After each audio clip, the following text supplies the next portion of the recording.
Iran का अमरीकी और इसराइली अहदाफ पर 98वां हमला। अमरीकी मैरीन्स को लाने वाली अमरीकी लैंडिंग शिप को निशाना बनाया। जहाज़ पर 5000 मैरीन्स मौजूद हैं।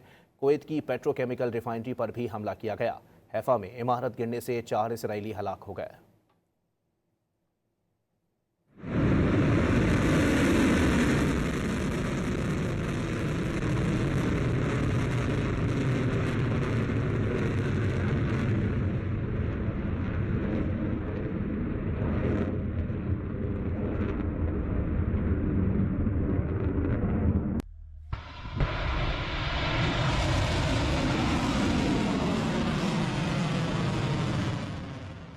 ईरान का अमरीकी और इसराइली अहदाफ पर 98वां हमला। अमरीकी मैरीन्स को लाने वाली अमरीकी लैंडिंग शिप को निशाना बनाया।